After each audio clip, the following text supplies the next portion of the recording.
Hey everyone, I'm Stephanie, host and head bookologist here at the Get Literate podcast. I'm a book loving, notebook hoarding reader and writer on a mission to change lives one book and one notebook at a time. On this podcast, we explore the power of bookology. What's that? That's the study of books and reading and notebooks and writing mixed with mindful practices and creativity to create lives we love. Here, you'll find episodes exploring the reading and writing life and how they can make our actual lives better. You'll get book recommendations and notebooking prompts around particular themes, and you'll even hear from authors and special guests who can fuel our reading and writing hearts and help us take inspired action in our own daily practices. So, grab a notebook and your TBR list, and let's get literate.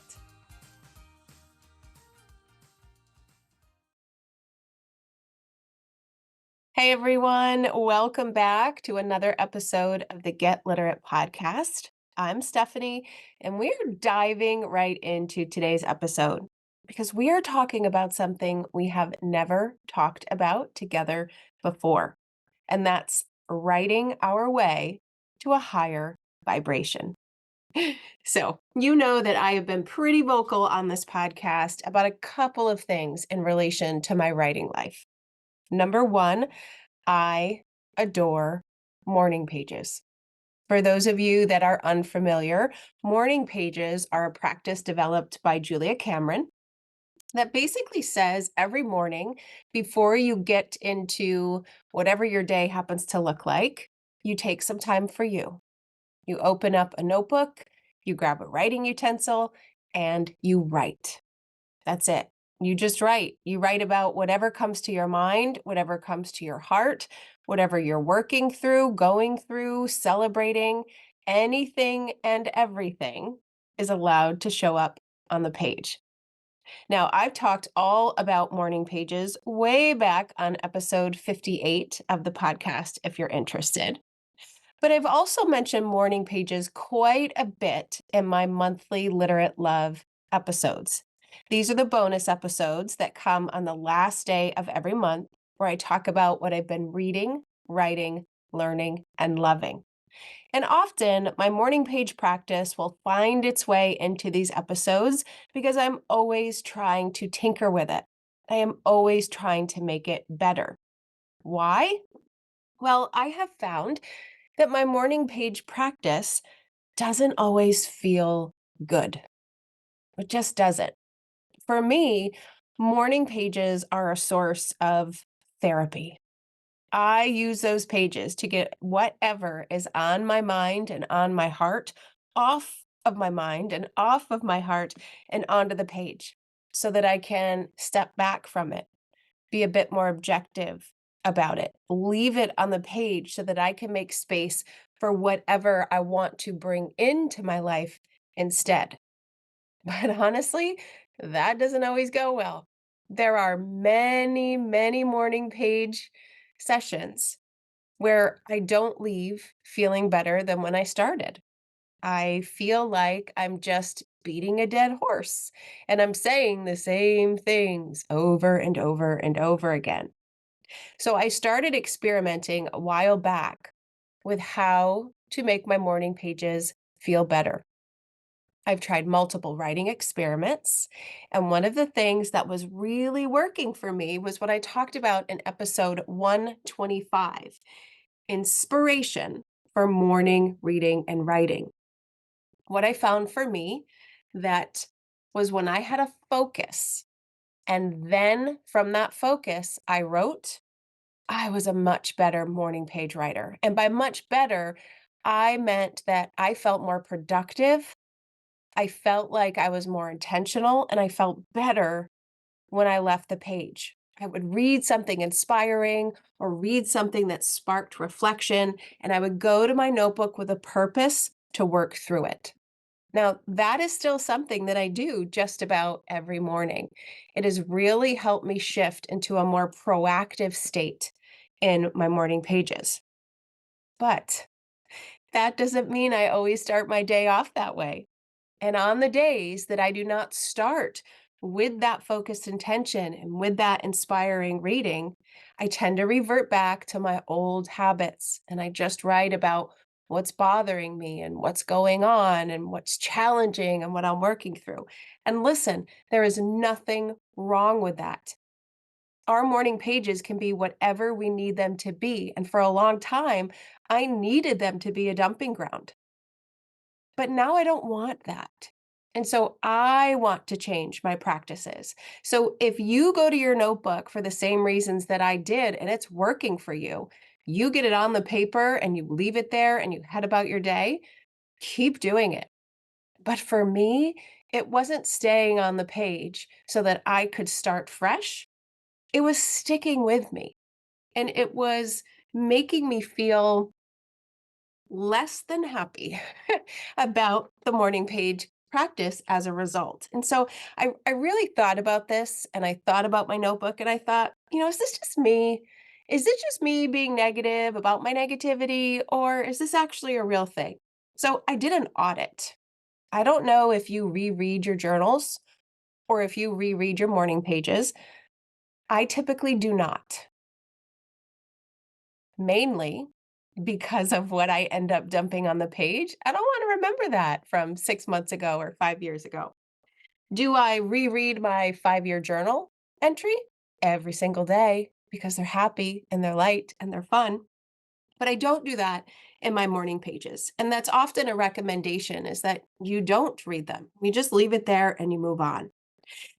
But I wanted to see if there was a pattern. So I did an audit of my morning page notebook. And here's a really simple way to do an audit of your notebook. And I borrow this from Jim Rohn, who has a favorite quote that you've heard me hear or you've heard me say so many times on this podcast. You are the average of the 5 people you spend the most time with. And if you think about who those 5 people are and what that average might be, you ask yourself, are you happy with that? Is that moving you into the direction that you want to go? And then you can make changes. Well, I like to take that same simple analogy and apply it to my reading and writing life. If I am the average of the last 5 books that I've read, am I okay with that? And in this case, the very simple prompt for auditing your notebook is if you are the average of your last 5 daily notebook entries, what does that say about you? If you are the average of the last 5 entries, whether that was daily or not, what does that say about you? What if you're the average of your last 5 notebooks? What does that say? Right? So it's just a simple way to think about what goes into your notebook and what it means. Another way to look at it is to say, if your notebook could talk, what would it say about you? That one's scary, isn't it? So I thought about that. I thought about my last 5 daily entries. I thought about my last 5 entries in general. I thought about the last 5 pages. I just thought back and I wasn't really happy with what I found. Even with my inspiring morning reading and writing routine, I found that when left to my own devices, I would just write about the same old things. I would write about the same old things that were bothering me, weighing me down, that I was worried about, that I was fearful of, that I was anxious about, that I was not really looking forward to. Because in my mind, getting it off of my mind and onto the paper would serve me well. But I'm realizing for me, that just wasn't the case. I was always writing about the same things. They were usually negative, and I wasn't seeing a change in them over time. And isn't this the purpose of the notebook? Isn't the purpose of the notebook to be a space to go to figure things out and work things out and try things out and dream so that your life can get better? Well, I didn't feel like it was having that effect anymore. And so that's why I've really been diving deep into all of these different experiments. And then, and then I got on a call with Wendy Harrop. Now, Wendy's episode aired last week, but Wendy and I recorded that a couple of weeks ago. So I've had some more time to marinate in all of her wisdom. And after we recorded the call, we kept talking for a little bit, especially about our morning journaling. I get up at 4:44. She gets up at 4:45, and we both head to our notebooks. Except she clearly felt different about that morning practice than I did. She kept saying how much she loved that practice and how it felt so good, and she always ended up with ideas and inspirations on the page that she just had to act on to make her day better. And I thought, whoa, well, wait a minute. I want some of that because that is not what is happening in my morning page journal on the regular. So I picked her brain a little bit. I got some wisdom from her. And then what do? I do what I always do. I go down the rabbit hole. I go down the wonderful rabbit hole of research and practice and experimentation. And this was my guiding question. How can I write my way to a higher vibration? Also said, how can I write my way to feel better? How can I write my way to a better day, a better week, a better month, a better life? How can I write my way to a higher vibe? And so that meant I went down primarily two rabbit holes. One, what is this whole vibration thing? And two, what is the role of writing inside of it? So, my first line of research was to explore what that even meant to get into a higher vibration. Now, if you're wooey, you know exactly what getting into a higher vibration means. But if you are not wooey, it simply means feeling better, feeling happier, feeling one emotion up from the feeling that you were having before so that you move about and operate in your day feeling good and usually taking better action to give you traction on what you want in your life. So I started with The Law of Attraction, this amazing book by Esther and Jerry Hicks that celebrates the teachings of Abraham Hicks. I cannot condense this book down very quickly because there is so much. But there are basically three things that I want to say today if this is new for you. Number one, we get more of what we think. We get more of what we think. So if you start the day in a bad mood, thinking about all the things that are going wrong and all the things that probably will go wrong, guess what? They're probably going to go wrong, right? Because we expect it and we find what we are looking for. On the other hand, if you start the day off positively and you're looking forward, really looking forward to something in your day, and you expect something great or kind or wonderful to happen to you, then chances are that will happen because that's what you're looking for. And you're moving about and operating in your day in a way that's much different when you are happy than if you were negative or sad or angry. So you get more of what you think. I've also learned that if you get more of what you think, you get that faster if you are thinking with emotion, right? So if you are thinking about something and it is bringing up extreme feelings of happiness, right? You get that happiness jolt faster and longer than if you thought about something that was just okay. And if you're thinking of a situation that was hard and painful and negative and you feel it in your cells, right? You feel it more than if you thought about an activity or an experience that was just kind of meh, right? So we want to think about things. And when we think about those things with emotion, it will bring that feeling to us. It will bring things in our surroundings to us that we could look for as evidence of that feeling. It brings it to us faster, right? And I think we can all relate to that. When we feel something deeply, it just feels bigger. It feels more powerful. There's more magnitude in it. So I learned you get more of what you think.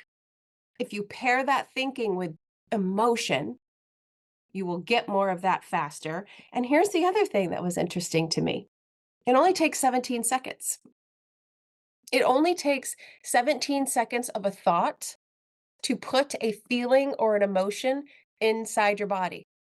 So if you think about something negative for 17 seconds, your body physiologically responds to that negativity.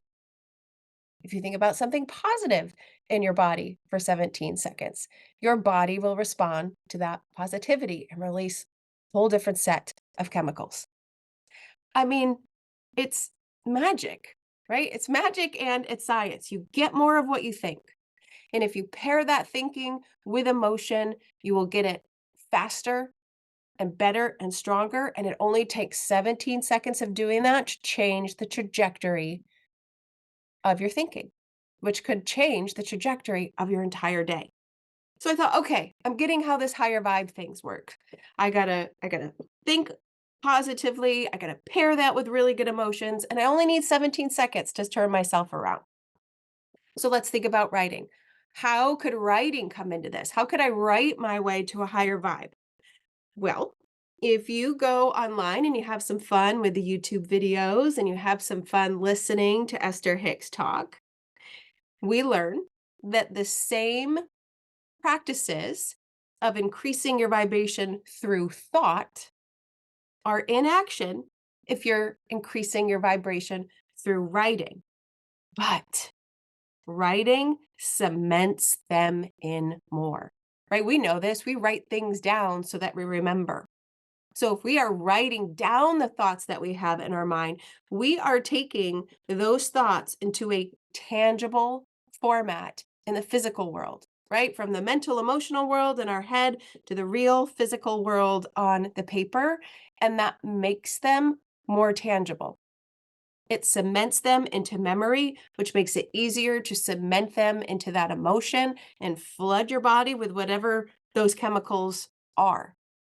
And I also learned that the more you write with emotion, right, the more you will keep thinking about those things and bring them to you. It only takes 17 seconds, just like it does in a vibration, to write something down to help you shift what you're thinking. But here's what I learned. The more detailed you are in the page, the more emotion that comes to you, and the more chemicals flood your body. Seriously, the more detailed we are, the more we feel, and the more our body physiologically responds, right? So I thought, okay, wait a minute. I'm getting an answer. I am figuring out why I'm not feeling the greatest when I leave my morning pages and why things aren't really changing for the better. Because if I get more what I think and I get more of that with emotion, for at least 17 seconds, I'm spending 20 minutes in my morning pages thinking about the stuff that's not going well, feeling how bad that feels, and doing it for way longer than 17 seconds. But on top of that, I am cementing it into my memory and into the tangible world by writing it down. And I'm writing it down blow by blow and detail by detail because I think it's getting it off of my mind and heart. But in fact, I may just be reinforcing what I'm feeling, and that isn't so good. So I really felt like when I found this research, I'd hit the jackpot. I figured out why my morning pages weren't working. And if I could figure out why they weren't working, I could figure out how to reverse them so that they could. So what did I do? I ended up doing 3 things, and only one of them worked. So what did I do first? I jumped ship. I jumped ship and said, "These morning pages are not working for me. I am going to completely change the way I write in my morning routine, and instead of a morning page practice, I'm going to do what Esther and Jerry and Abraham Hicks say, and that is instead have a creative workshop." So morning pages, you write down whatever comes to mind and you work through whatever you need to. A creative workshop is where you specifically come to the page to create, to dream, to ideate, to pretend it's already happened so that you can flood your body with those emotions you want, which then floods your body with the chemicals you want, which then helps you move into action in a particular way. So I just reversed everything that I was doing. From this moment on, I'm only going to write what's good and what's coming and what I dream of and what's already happened in 10 years. And guess what? It did not go well. It just felt so fake to me, like morning after morning to talk about the things that were not true yet. Sure, it was fun to dream, but it just didn't feel very authentic to me. I gave it a go. It just didn't work. So I decided, okay, maybe jumping ship wasn't the answer. Let me just go back and forth. When I get up in the morning, let me see what feels good. Do I want to do regular morning pages today? Do I want to do my inspiring reading and writing combination? Or do I want to dream and have more of a creative workshop? And I did this back and forth. And what I found is that this back and forth, that didn't really feel good either. Because some days I felt like I was in a groove, other days not so much. And when I went back to the research, to the information that Esther Hicks shares, I realized it was because I was stalling my own momentum. This idea about the law of attraction of you get more of what you think, it is cumulative. It is a snowball effect. It's a domino effect. And so if day after day after day after day you're thinking these same good thoughts, they get more traction, right? They feel better, they get bigger, they get more emotion. But if you go from positive and the next day is negative and the next day is kind of okay, and then the next day is negative, but the next day is positive, you're not building that momentum in a way that can serve us well. And so it didn't feel good to jump ship and just go positive, but I also knew this back and forth wasn't likely going to get me where I wanted to go either.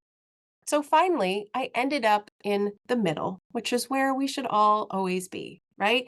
Balanced and in moderation. And I decided I'm going to wake up and I'm going to write in whatever way I need to, because that's how my morning pages have always served me. But I'm going to balance it a bit. I'm going to balance it so that it is part morning pages, part morning inspirational reading and writing, and part creative workshop. Not on a day by day blow based on how I feel, but on an intentional every day. These are the things I'm going to do so that I can get things out and leave on a positive note that hopefully will follow me through the day and help me act differently in my daily practices. And that's what I've been doing. And that, my friends, is what is finally working. So I want to share 4 things that you can do in your notebook to write your way to a higher vibe.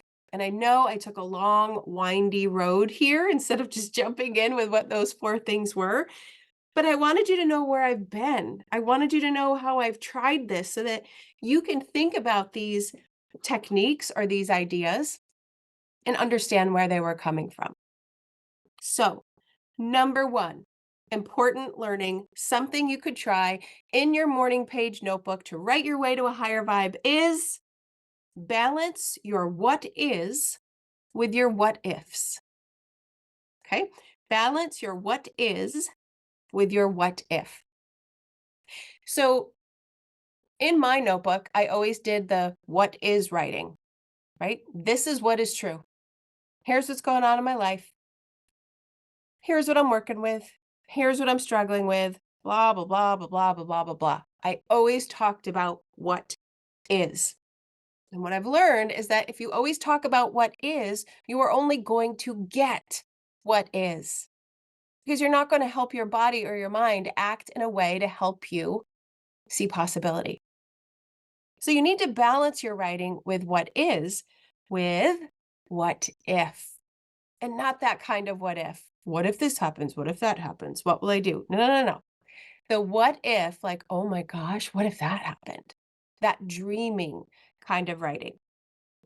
My old morning pages were always and only what is. But now I balance it with what if. I don't only do what if because that just didn't feel right to me when I dropped everything and went to a creative workshop. But when I balance it out, and by balance for me, that means each daily entry has a little bit of what is and a little bit of what if. I feel better.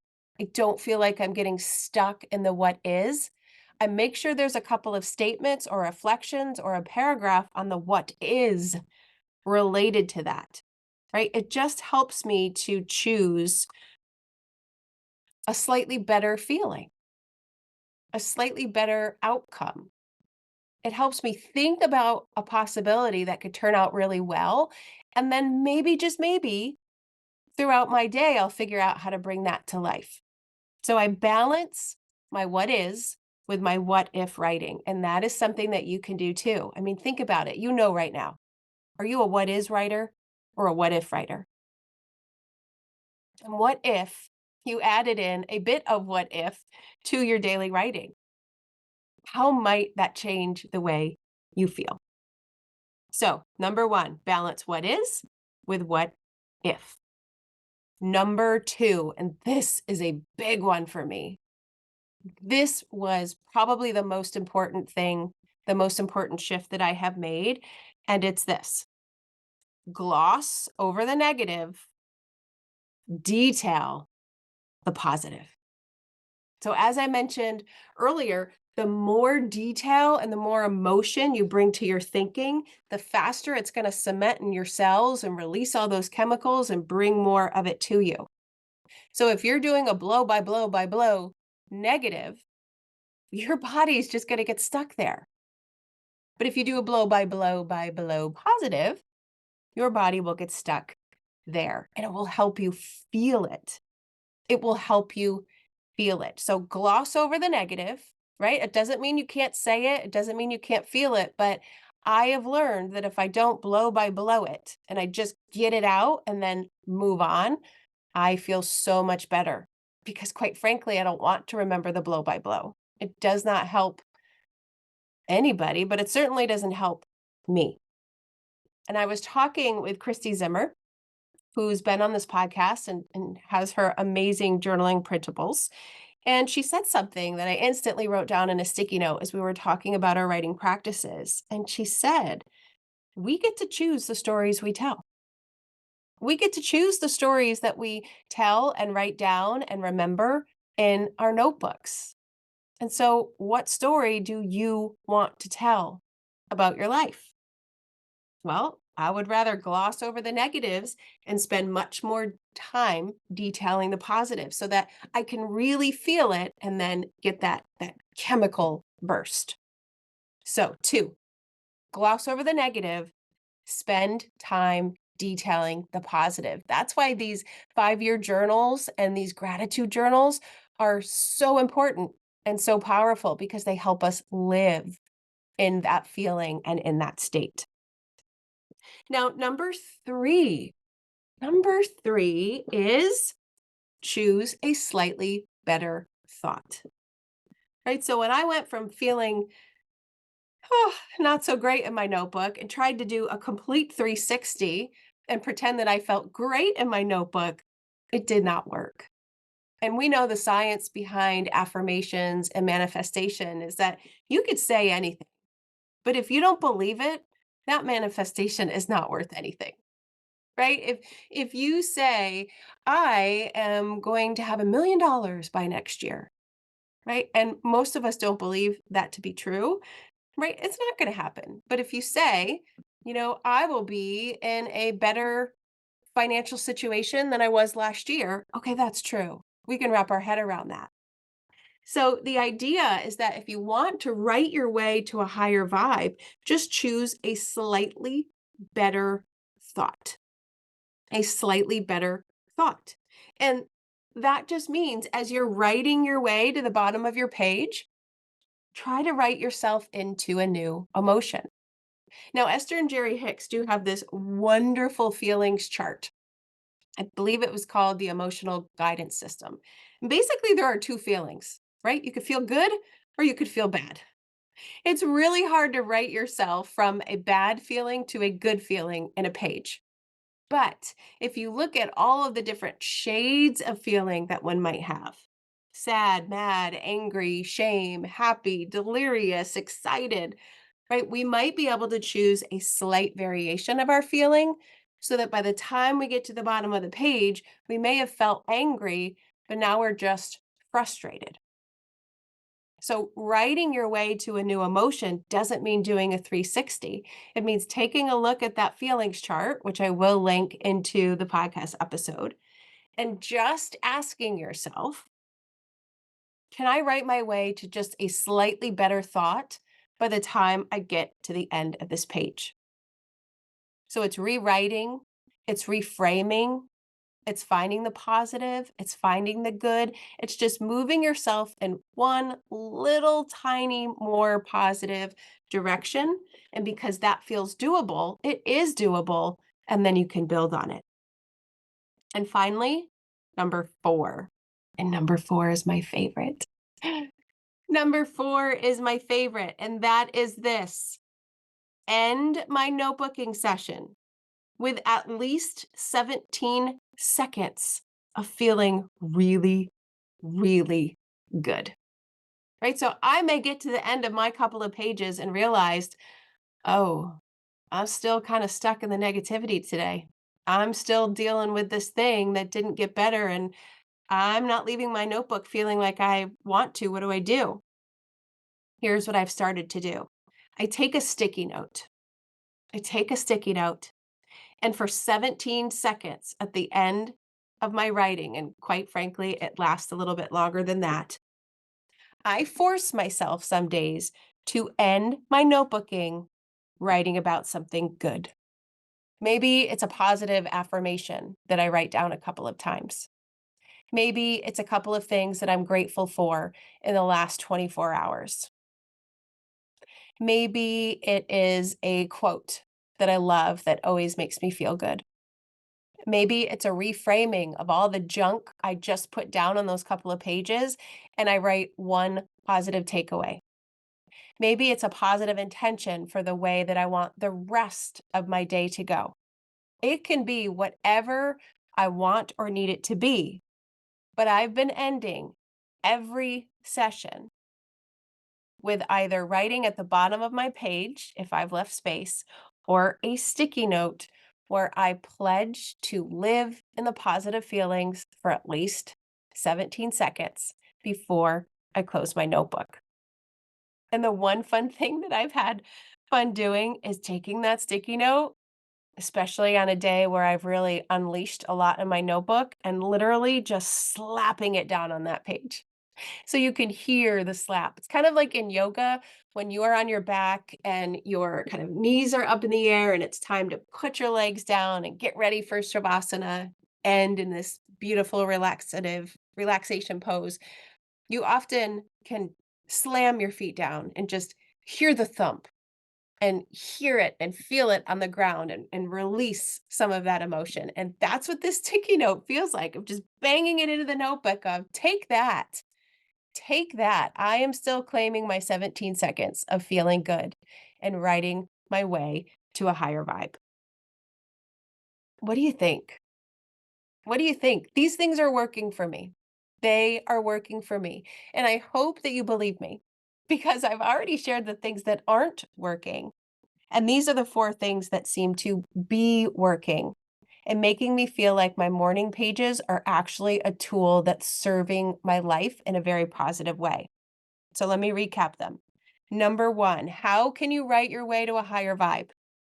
Balance your what is writing with your what if writing, your dreaming, your possibility writing. Gloss over the negative, but add detail to the positive so you can really feel the emotion and flood your body with better chemicals. Number three, write your way to a slightly better thought. Don't try to do a 360, but see if by the time you're done, you can shift your attitude and your emotion to something that feels slightly better. And number four, always end your notebooking session with at least 17 seconds of good. And you can define how and what that looks like to you. I love that this idea gives us the power, right? If we can control our thoughts and our thoughts bring more of whatever we think to us, And if we pair that emotion, we get all of that stuff faster.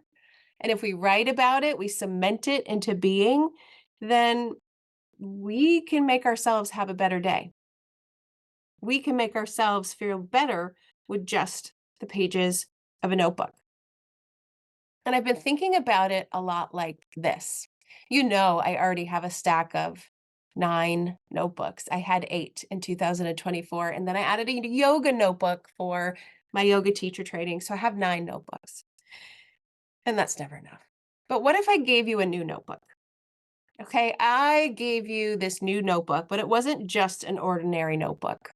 It was literally a notebook that could change your life. And it could change your life because everything you wrote down and cemented on the page came true. What if that happened? What if everything that you chose to cement into our physical world, into being by writing it down in a notebook came true? How would that change how you write? Something to think about, right?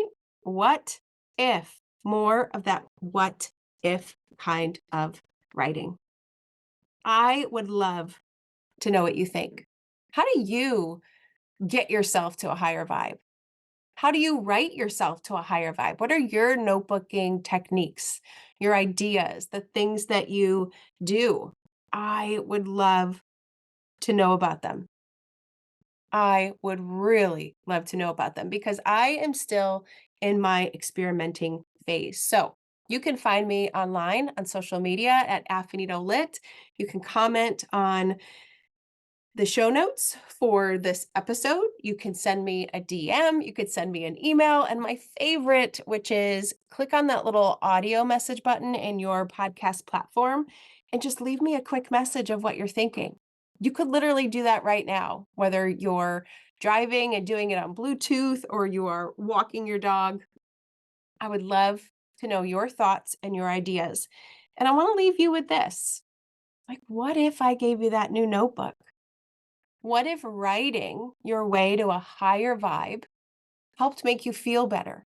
And I'm not saying that everything you write will come true just because you wrote it. But what I have learned is because we write those more positive things, we do feel differently on the inside, and that is a chemical reaction. And when you feel different on the inside, you move about your day in a different way where you expect the good and you find the good that was there all along, or you take inspired action that you wouldn't have before because you feel a bit happier or more confident or more hopeful. So, is my hope that we can use our notebooks to write our way to feeling good so that we can write our way to living well also. So I hope you try some of these experiments. You let me know how it goes. If you know someone who could use this episode, who might like to write their way to a higher vibe, please send it to them. Maybe you take a screenshot of the podcast episode icon and you text it to them, or you call up your friend and you tell them, or you just pass it along in email, Substack, wherever you found it. I would love to spread this word with others and learn from everyone because we're all trying to do the same thing, which is to feel good and maybe do a better job than we did yesterday. And I'm learning that our notebooks are so much more powerful than even I thought to help us do that. So thanks for listening, everyone, and I will see you inside the next episode of the Get Literate podcast. Thanks for listening to today's episode of the Get Literate podcast. You'll find links to all the books, resources, and ideas mentioned in the show notes and at alitlife.com. And if you want more, you might like to join my Patreon community. There, you'll find additional inspiration for your reading and writing life, like bonus podcast episodes, book calendars, monthly book clubs, notebooking inspiration, live events, giveaways, and more. It's only $5 a month, and you get instant access to all of the previous content too. Learn more at getliterate.co. And one more thing, if you love what you listened to today, please take a moment to rate and review the podcast or take a screenshot of the episode and text it to a friend. This helps the podcast grow and it builds our bookish and notebookish community too. Thanks for listening.